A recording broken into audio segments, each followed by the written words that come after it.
welcome to another week of A Weasel, a Pickle, and Levi, a podcast with three phenomenal engineers. This week we're live in studio in the Amazon rainforest. We're surrounded by many orangutans. Parks feels very at home because of the orangutans around him. This week we're joined by master chemist Michael Vandentop. Michael actually works at a radio station, and so he really is the professional here, and we're amateurs, and so it's nice to have a professional radio pro on the program. Michael, we're glad to have you. Wow. How's it feel to have, you've gotten all up to this point with your podcast, you've got your first celebrity on the show. How does it feel? Wow, we're getting interviewed here, guys, by our celebrity radio guy. Yeah. I never thought I would ever get this far in life, really. Yeah, no, definitely. But I'll just let you know, I literally just sort like computer drives all day. I'm on the radio probably for like. We don't need to get on to the specifics, Mike. Yeah. You work at a radio. It's a radio station, and that's what matters. Good stuff. So I've made a executive decision without consulting any of my co-podcast members. We're no longer going to do an Ask Reddit question every week. We're going to respond to a shower thoughts topic from Reddit.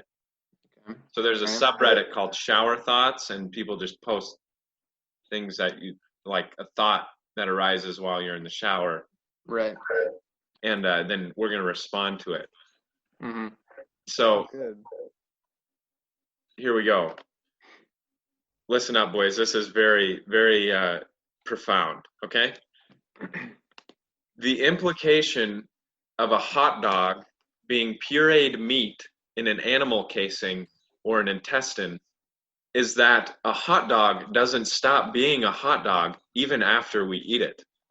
By that conclusion, we, as the hot dog's casing, become hot dogs ourselves when we eat hot dogs. Starting it off fresh. I love it. This is a shower thought. Yes, I have actually thought about this in the shower. Did you post this question, Parks? I did. Yeah. I have a question about this question. Is that it's not a question, it's a statement. So you're questioning the statement. Okay, well, what's a question about the statement. The statement, yeah. Is it real that you're eating pureed meat inside an animal casing? 100%. Yep. Yeah, how else do you describe a hot dog? Well, I never thought about what the outside of it would be. That's confusing to me. Did you think it was like a roll of paper around some meat, or what did you think it was? Some plastic? I don't really think about things, so I just ate them. That's really okay. I would rather just eat my hot dog not thinking that it's an intestine with a bunch of like pureed meat inside of it. Yeah. Yeah, that's gross. But it depends I think it depends how you define casing, right? Because are we really a casing? I mean, I would argue, all right, once the hot dog reaches our own small intestines, then it's really just a hot dog casing inside a casing. But are we really a casing? That's my question. Yeah. Maybe we're inside of a big hot dog, and that's casing us, and then the world atmospheres the atmospheres are small intestines. That's it. Casings all the way up, all the way through, all the way out. Now, this is like hot dog inception or something. Hot dogception. There we go. Yes. The sequel to Inception, everybody knows. Simply, when they start talking, they go like 5 dreams in, and they're like 4 hot dogs deep. That's it. Wow, this is all, of course, in celebration of the National Hot Dog Eating Contest coming up here soon. So, Parks, I hear you're in that, right? Oh, okay. I think I haven't actually said this, but I actually do not like. food eating contests I despise. Have you guys ever watched the 4th of July hot dog eating contest before? No. What is it Have like you? a Nathan, Oh, what? are you listening? Are you even on the I was program? picturing the hot dog inception, and I got lost. I got lost in the third hot dog. You're gonna have to repeat whatever you said. Nathan was out in space for like 2 minutes. That's hilarious. Yes. It really is a captivating idea. It's really gross. I hate it. We were talking about the hot dog eating contest that happens every year on 4th of July. Have you ever seen that? I've seen YouTube videos of that, but I haven't watched it on TV. Yeah. It's kind of gross, though. Yeah, because they dip their hot dogs in water and then shove them down their mouths. Yeah, so they don't have to chew as much. It's all soggy, and you're just like. It's so gross. Oh, I think they do better if they would eat unprocessed hot dogs, like before the pureed meat solidifies. So smoothies. They can drink it. Oh my gosh. Yeah, So it's they could basically put it in like a popsicle. Like the intestine is the plastic, and you just slurp the pureed meat out of the. We've hit an all-time gross on this podcast. Wow. I ate hot dogs for lunch today. How's that sitting with you? Yeah, do you regret your decision? Yeah, I do. I'm never eating a hot dog again. How does it feel knowing that you are a hot dog now? I am yeah, I don't know. What just happened? It's kind of lagging. I don't know if you guys are. Maybe if you weren't because in I'm McDonald's in McDonald's parking lot. Yeah, I need to head over, grab a hot dog, and then see if my Wi-Fi will work better in McDonald's. I don't think McDonald's has hot dogs, but a man can dream, I guess. Oh, they don't, do they? I don't think so. Oh, no, they don't, what? Parks. Burger King doesn't have a hot dog. Yeah. Dairy Queen does. That's it. Oh, yeah, they do. You're right. Yes. We're going to move on from hot dogs. This week's quote is from Herman Bavinck. He's a Dutch theologian. He is a successor to Abraham Kuyper. Very good guy. I knew him personally. Oh, wait, did you actually? No, I did not. Okay, No. it's like, He's been dead for a while, I think. We talked about this guy some before with the infra thing, right? Mm-hmm.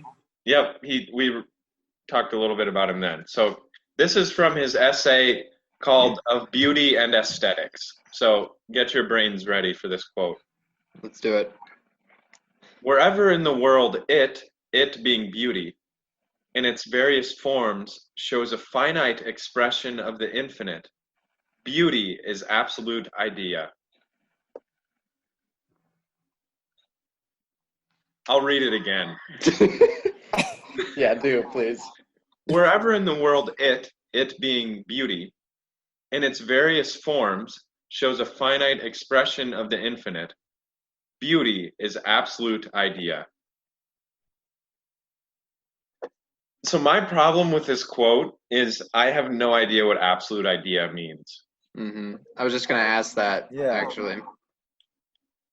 I don't know. I haven't read this whole essay, but this is only like a couple of paragraphs in, and I do not know what absolute idea means. What do you think absolute idea means? Nathan? It was talking about beauty being a glimpse into the infinite. Wherever in the world beauty in its various forms shows a finite expression of the infinite. Beauty is absolute idea.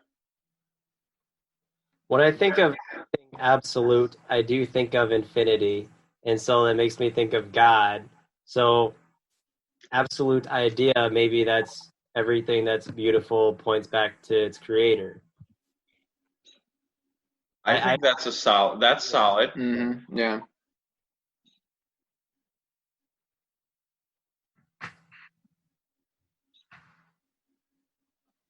Yeah, if you want to read something that will make your head hurt, read Herman Bobbing.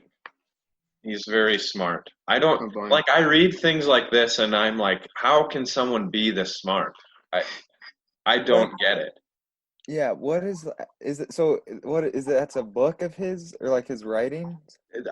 This is an essay collection of his that I have in my hands right now, and then this is an essay out of it. It's like 15 pages long. What is the like next sentence, or like how does that help at all or not? It's the final sentence in a paragraph. I see. The next sentence is, since the appearance in nature never fully corresponds to the idea, one can go in two directions in the consideration of art. Okay. So it almost sounds like there's this idea of beauty and it's perfect and it's kind of unachievable. It almost sounds like what we see is a reflection of beauty, but it's not the absolute idea that is beauty. But and that's why maybe something beautiful like art could be depicted one way or another, right? Because it's not perfectly depicting beauty or something like that. I don't know. So we see beauty, but we never see a fully perfect beauty. Probably, yeah, not until like a new creation, I feel like. Yeah, I don't this know. guy being a Dutch theologian, everything is going to point back to the perfection and absolute sovereignty of God in his writing. Right. That's another thing that makes me think it's talking about God being the absolute idea. Okay, yeah. I don't like theologians who aren't good enough writers to make really big ideas, try like making them sound simple. Like there are things you can't do that with, like the Trinity and stuff like that, but I prefer writing that is more, able, I can read this and understand it. Well, that's just because you're not, like, some of that's your own ineptitude. Yeah, it probably is. And this is a very academic essay, so his aim isn't to have the general public understand what he's writing in this. Probably so. He also probably wrote this in Dutch, right? Yeah, this is a translation. Yeah. Okay. I thought you were just going to call me stupid or something. I almost did, but then I was like, I don't get it either, so then I would be calling myself stupid.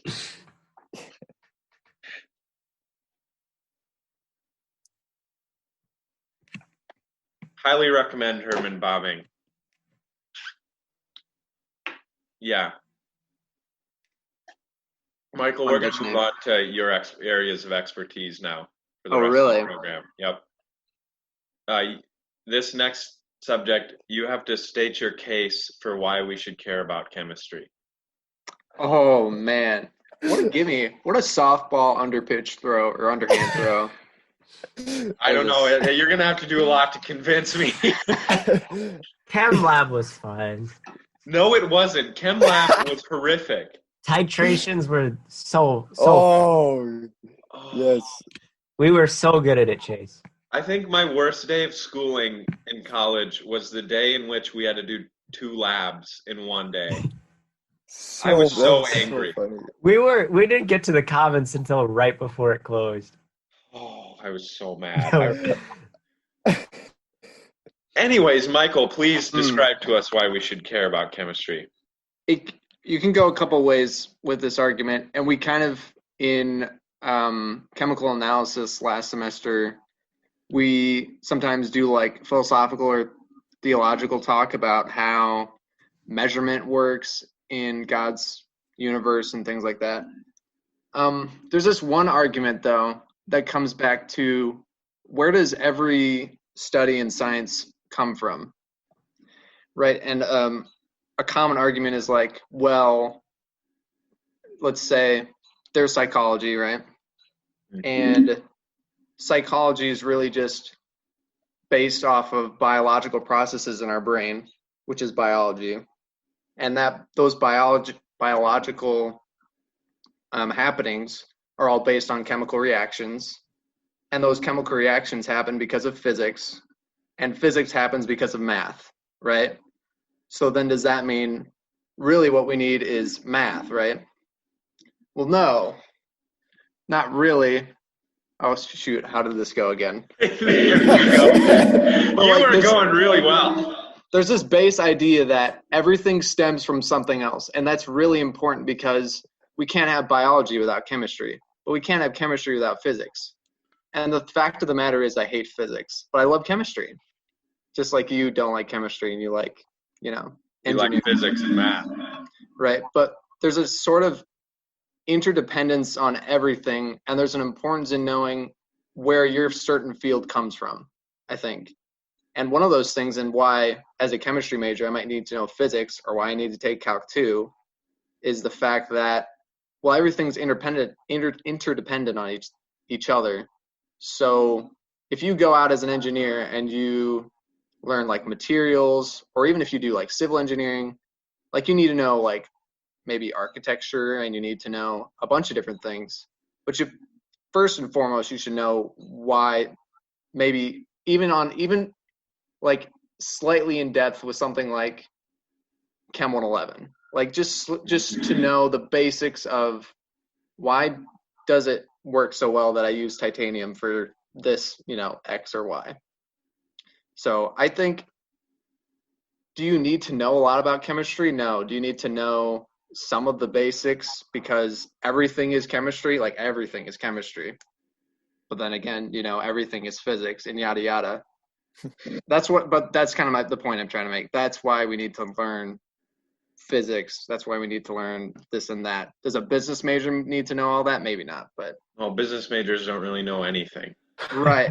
It's really funny because like you can take the chain all the way back to like business majors, and you can go to like theology, like actually, if you think about it, everything is theology.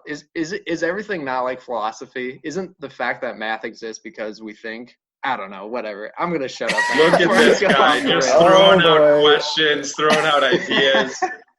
I don't know if you got a few of the points that I was trying to make there, but yeah. Well, like just because chemistry is happening around us all of the time, and it's integral to the world around us, and exactly knowing how matter interacts with each other.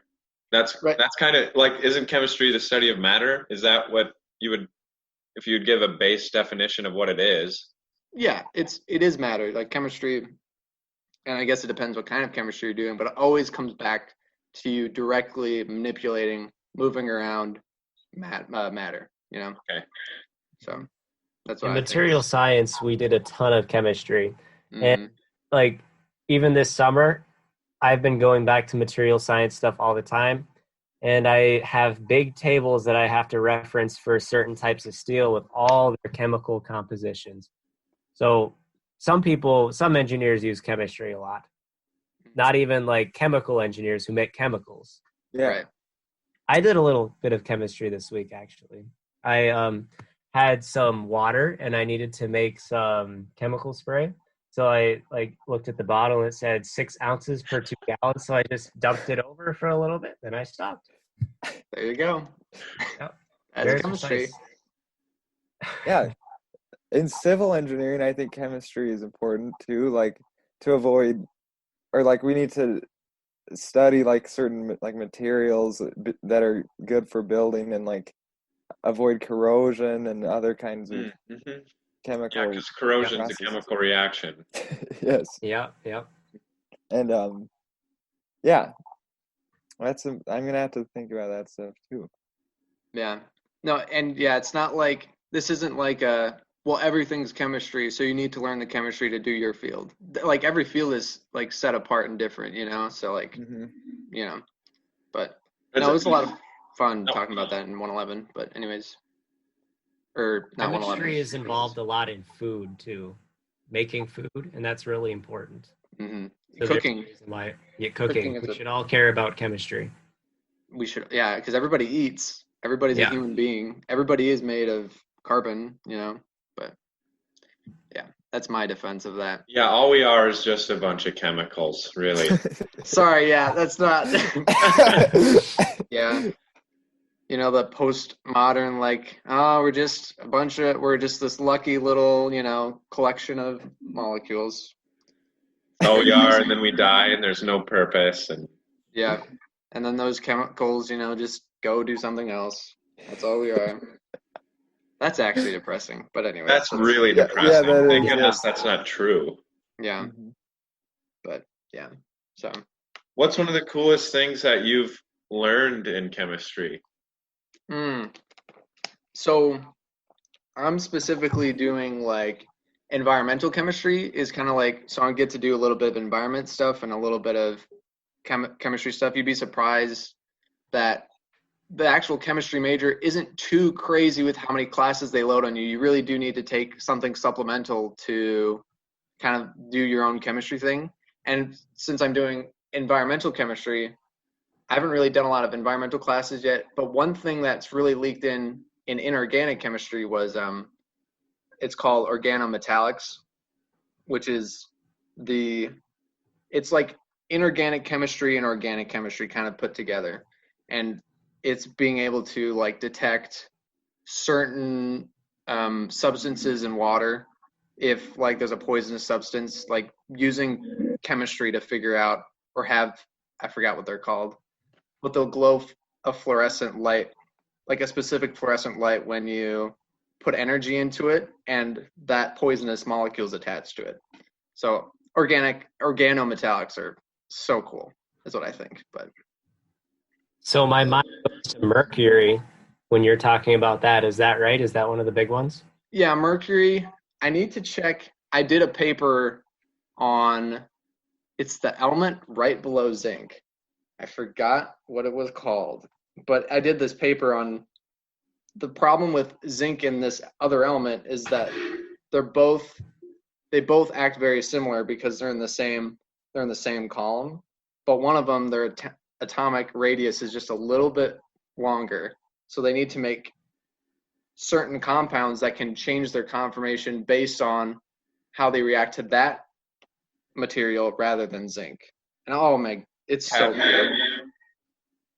Is it cadmium the one you're Cadmium. Cadmium. Yeah, I have the periodic table memorized. That was impressive. I didn't have to look it up. Whoa, Chase. Yeah. That was pretty good. But, I want you guys to know in Chem 111 I got like 103%. So I wouldn't doubt it, Chase. You're a very smart guy. oh, Michael, there we go. Thank you. Yeah, I know. I'm such a flatter. What's that called? I don't know. Round noser? That's it. Yeah, cadmium is but yeah, I don't know. I could go off about the paper I did, but it's boring stuff to the not chemistry lover, I'm sure. So, but well, we normally talk about boring things on this program anyway. So. How don't you like chemistry? That's just. Nathan Parks, what do you guys remember from chemistry a year ago? Lab, like that was the main thing. I remember, like putting little drops of liquid into a different liquid until it changed color. And that's too much, and then you have to start over. That's what I remember. Yeah. Oh, yeah. Just titration. It was purple, right? Yeah, it was purple. All the shades of purple. Mm-hmm. I forgot what that indicator is called. Yeah, it turns like pink and then, or no, is that the one? That one? I don't know. Whatever. Kind of like a pinkish and then darker purple. Mm. So. Did we do a lot of spectrometer titrations? thing was cool. Yeah, spectroscopy is really cool. We did that ferric lab, or was it Ferris? Something. Yeah. I forgot what it was. Something with iron, and it's got that really bright. Was it like red kind of color? I don't know. Mm-hmm. But yeah, lab is the thing I remember most from chemistry. Mm-hmm. Like not specific learning things in class, like maybe electron Not even. I don't like. I know words from chemistry, but they really have no meaning to me anymore. Electron density, atomic radii, Yes. alkaline acids. Yeah. Yeah. Michael, so when did you take Calc 2? I took Calc 2 not last semester, but the semester before that. So fall of sophomore year. Yeah, I'm pretty sure. So I was in a class. I think there's just a bunch of those like smart freshmen who took Calc 1. Oh my gosh, they're so good at calculus. They're so smart. That was Nathan. That was Nathan. me. Oh my gosh. Yeah, you and Mindy also took Calc in high school. Like, Yep. so people just so much smarter than me in calculus, and I absolutely adore it. And I don't hate math, but my gosh. I did not do well on the final in Calc 2. I screwed up what we were supposed to do. We were supposed to choose certain parts of it, and I forgot to choose, so I got stuck with the parts of the course that I was really bad at. And then like I messed up my studying because I didn't realize it, and it was really sad. Yeah, I remember you being scared, like you weren't gonna get the grade you needed to like get into the engineering program with it. Like you were gonna maybe have to retake it. I don't know about the engineering program, but yeah. Oh, do like we have to pass? Close, like you needed to get like a C or a C minus, and you were afraid of not getting that. I mean, like you obviously did fine, but Yeah, I didn't. My overall grade wasn't that bad. I think I was just worried about the final. I don't know. It wasn't pretty. All my other calc classes were much more fun and better than that. I remember in high school there were freshmen taking calc in my high school, like a few freshmen taking calc, and then even like an 8th grader, and I just was like, oh, I'm done. I can't there's even. a sense in which if you're taking like Calc 1 really isn't like that much harder than like Algebra 2 because like it's a whole new area. Like it's Right. all new concepts, and so really like if you're starting off, you can learn that and at an earlier age. That makes sense. I think Calc 1, it's all this introductory stuff, so they don't want to go too crazy into it, right? And then, I had a blast. I think I had pretty fun with Calc 1. Yeah. Calc 2 is a different story. Calc 2 is ridiculous. Oh, so tough. Like, did any of you take pre-calculus in high school? Because it just felt like literally half of my semester in Calc 1 was just like, oh, we did this in pre-calc. Oh, we did that in pre-calc, But so I would agree with that. Yeah, I thought calc was easier than algebra 2. I also liked it more and I tried harder because I had to pass the AP exam. But okay, now we're going to move on to a different topic. We're going to talk about all-time favorite video games because I think Michael enjoys video games. I have enjoyed video games in the past. I assume you two have played some video games at least once in your life. So, Michael, we'll start with you. What's all-time favorite video game? The all-time favorite video game. I'm gonna go deep with this one, guys. I really love. Have you ever heard of? You've heard of Legend of Zelda, right? Yeah. Yes.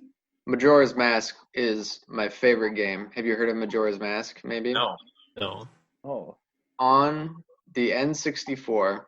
So it was actually, I think it was probably like the second game I probably ever played in my life, and I always go back to it because it's so much fun.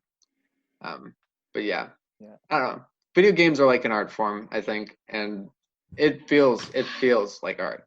I don't know. Well, like role-playing games today, like are basically movies. Sometimes I feel like. Yeah, exactly. Like, it's crazy how. Yeah, I'd agree with that. Like, there's storytelling and visuals that you're illustrating visuals and how the game plays out. Like, it's all a part of art. Music's involved. Yeah, and then like there's new things as well, like actual gameplay and like talking with people within, and interacting with the environment. So. Do you think e-gaming should be a thing at Dort? Should we have? Yeah, or e-gaming. That's not. What am I? Esports. There we go. That's Esports. Now we got it. Ding, ding, ding. Esports should be a thing at Dort. Should it be? I don't know if I have anything against it. Like, I can't think of a reason not to, but I wouldn't. How would you feel about scholarship money going towards that? Oh, I don't know about that. Yeah. Oh, I think the hockey team would first have to get some scholarship money Yeah. before we let esports. Holy cow! Esports. I don't think so. e-game. I would rather go to an e-gaming meet instead As of a opposed hockey. to non-e-gaming. As opposed to hockey specifically. As Okay. opposed to eHarmony. That's what I thought of when you said it. Is that EG, where you're going to baby. meet your wife that you've never met before, Parks? Yes. No, not eHarmony. No. I mean, E-gaming. Did that? Oh, on e-gaming. yeah.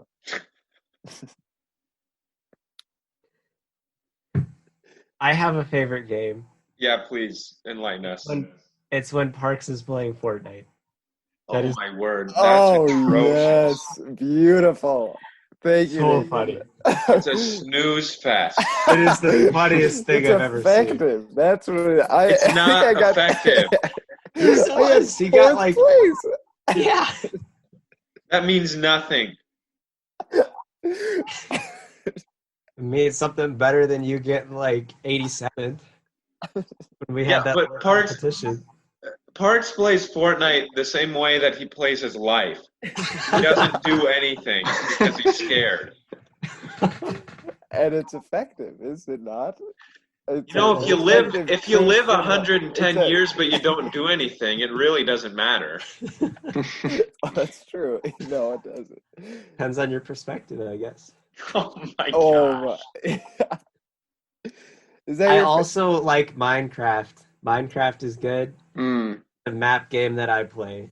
You all know about Minecraft, though. Yeah. Michael, you played Minecraft with Mindy last night, right? You, Mindy, and John had a little Minecraft night. The Nether update. The Nathan update. They included Nathan for me. Fully added mob. No, yeah, they added the Nether update, so it's kind of huge and it's amazing, and I love it. I think it's pretty good. I've been playing it too, Michael. It's good. Yeah, it's a lot of fun. These two guys really stink at Minecraft. You've never played Minecraft with me. Yes, we played it at your house in Platt one time, and I killed both of you. Oh, yeah, shoot.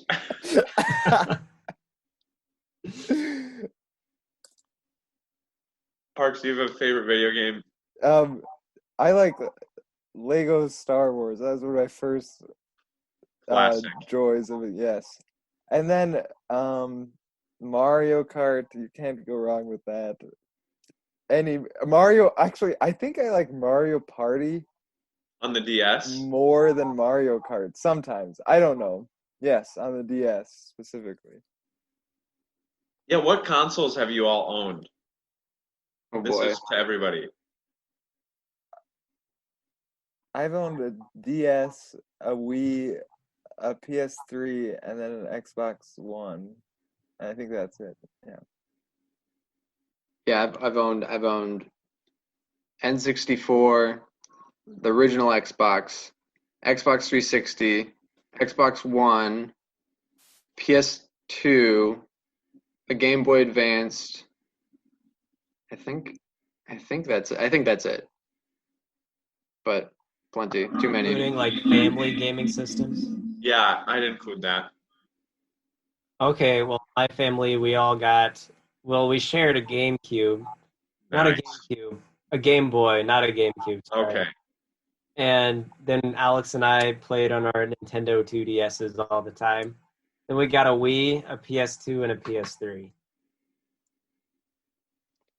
Yeah, we DSs like just consume young children's minds. DSs and Game Boys. Like I remember just spending hours on both of my Game Boy and my DS. Yep. I could relate. I think I logged like 400 hours on one of my Pokemon games. Keep track of the hours, and I was proud. Like, oh, look at this. Mhm. I wish I could give myself those hours back now, but I don't think I would change it. you don't I think so? turned out fine. Yes, that's Okay. I think. nice. Michael, did you play like Kingdom Hearts games and stuff? Yes. Oh, I loved those. On the DS, what was it? Kingdom Hearts. It was like Teardrop 1.5 Yeah. XY. Yes. Oh, that's what I put a lot of my time into. Mm. I've only played like the console releases, so like Kingdom Hearts 1, 1.5, 2. I hear there's a 2.5. Why do they what? Like what is that? So Kingdom Hearts 1.5 is it's called Rechain of Memories. It's maybe they realize, shoot, we have like 30 plot holes in this story. We better go back and like fix them and just stick in a 1.5. and then create 30 more plot holes with the new game. Yeah. So it's like Kingdom Hearts 1.75642 is coming out on the DS. Reimagined. Just the weirdest names. Did you play 3? You ever played 3? No, sadly not. No. 3's okay. If you played 2, like 2 was good, but yeah. Just hypothetically, if somebody really has no idea what Kingdom Hearts is, can you maybe describe it? No, I can't. It is the weird. Like, I have no clue. All I liked about Kingdom Hearts was that the bosses were so hard. Like to me, they were like that was tough. I couldn't. The bosses are always really hard. Yeah. Have you ever heard of Square Enix before in like Final Fantasy, Chase? Final Fantasy, yeah. So yeah, it's like Square Enix owns Final Fantasy, right? It's like Final Fantasy-esque characters, but also there's Disney. Yeah. There's Disney characters with it. And the plot is so ridiculous. It's so convoluted that I'm not going to we're going to need 3 hours. Put 3 hours on the timer for Zoom. Then we can get started. There's like a ton about dreams and like, oh, I can't even. The Heartless and Nobodies, and like you lose your heart to the Heartless because of darkness, and then your husk makes a nobody. It's ridiculous. A lot of Christian symbolism in Kingdom Hearts. Christian symbolism. There we go.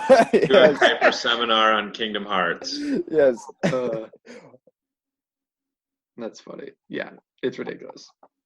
That's a good idea. Yeah. I have one last topic, Michael. It's something I think you're somewhat passionate about. Can you tell us what's appealing about disc golf? Oh boy. Nathan and Parks, have you guys ever gone frisbee golfing? Yes. I have never. So Michael, you need to convince Nathan that he should go frisbee golfing. Nathan, you need to go frisbee golfing. Wow, that worked. Boom, got him. He just clicked buy on eBay and bought 40 discs, and he's going tomorrow. I bought a course, actually. Oh yeah, but unironically, definitely play disc golf. It's so much fun. It's for any, like, you can be good, you can be bad. I think you can have fun with disc golf. Is what I think is probably the best Is part. it gonna make me unhappy, like when I stink at golf and then I can't like hit the ball? Like, is it gonna be annoying in that way if I can't ever make it in the goal? Yeah, but like you can have fun. You don't have to be like, I mean, like you're throwing a frisbee, so like you can't really like miss anything other than like the goal. I never miss. I would say frisbee golf is easier than normal golf. It is. It is a lot easier than normal. It's easier. I like the idea of it. I'd try it. Yes. Also, it's free, so that makes you like if you suck. Oh yes. If you suck, There you it's go. okay more because it's free. That's what I was worried about. So, yep, that's fine. The only thing is, in golf, if you lose a ball, it's whatever. If you lose your disc in disc golf, you're down $12 to $18, Oh. which is Yeah. not So good. I'm going to throw it like 10 feet at a time. Yeah, there you go. That would be Yeah. fun. Yeah. Yeah. It's a lot of fun. Just get a putter disc golf and the disc and just do Yeah, little. Nathan, there are different discs for different ranges of where you're at on the course. Like there's a driver and a mid-range and a putter. Mm-hmm. That's cool. Do I have Yeah. to buy my own set before I'd go do that, or how does that work? You should just buy like a mid-range and go try it before you would buy a set. Yeah, I would agree with that. Or I could borrow somebody's mid-range. Or you can borrow Mindy's discs. Yeah. And then like get it stuck in like the tallest And tree. then get it stuck in a really tall tree, and then you throw your friend's shoe at it, and then you also get the shoe stuck in Oh the tree. man. What a story. What an unfortunate event. That was so funny. That was really funny. Can I ask whose shoe? Michael, Sarah, and Mindy and I went to Lamar's earlier this summer to do some frisbee golfing, and we were on like the one or two of the last holes. We were pretty close to end, and then I huck my frisbee over a tree, but it doesn't get over completely. It lands in the tree, but it's Mindy's frisbee, and so I really wanted to get it down, and we're throwing a tennis ball at it, trying to get it down. It was so high, I couldn't get it. So Sarah's like, these shoes are kind of old. Here, I don't think you'll get it stuck, but so you can try my shoe. And then I got her shoe stuck in the tree also, and we didn't get it down. I tried for like, what was it, Michael? It was like 45 minutes to hour and a half. We were there for 45 minutes. We were gonna get ice cream afterwards, and we're like, they're gonna close if we don't leave. Yeah.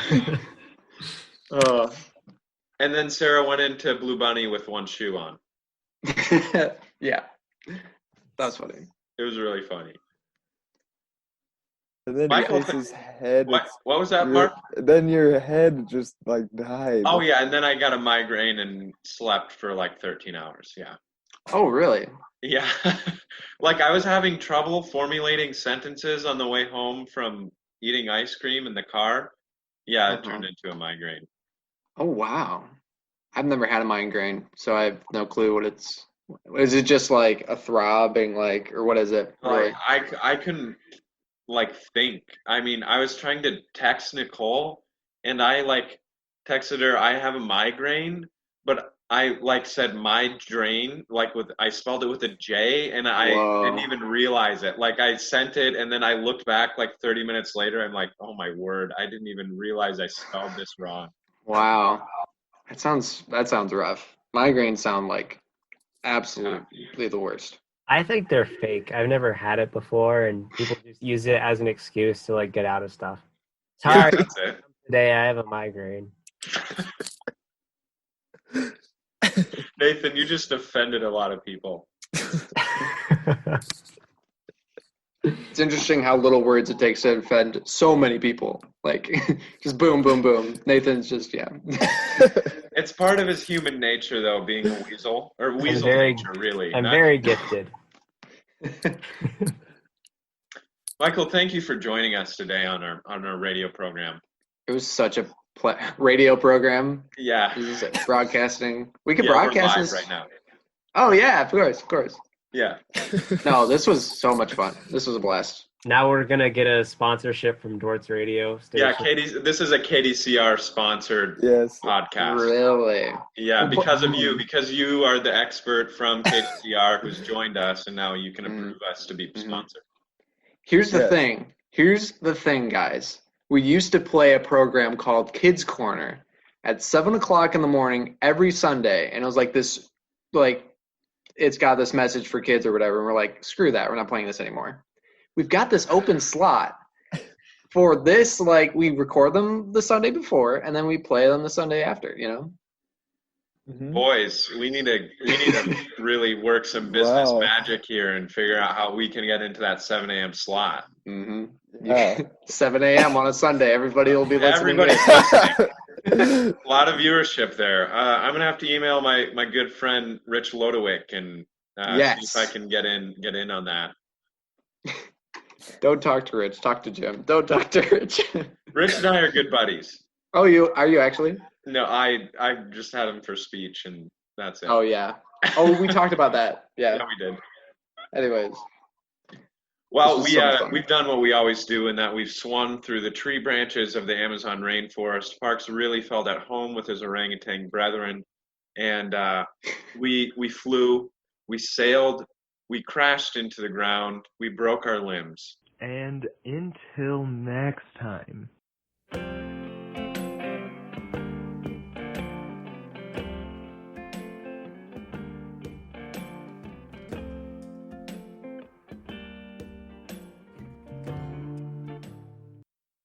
God might put you in a situation in which you're marrying someone you've never met. Yep. I mean, Mary and Joseph. Mary and Joseph didn't know each other, and then, yeah, they got married. Yeah. Parks, what kind of Bible are you reading? The Wesleyan Christian Bible. Oh. Oh.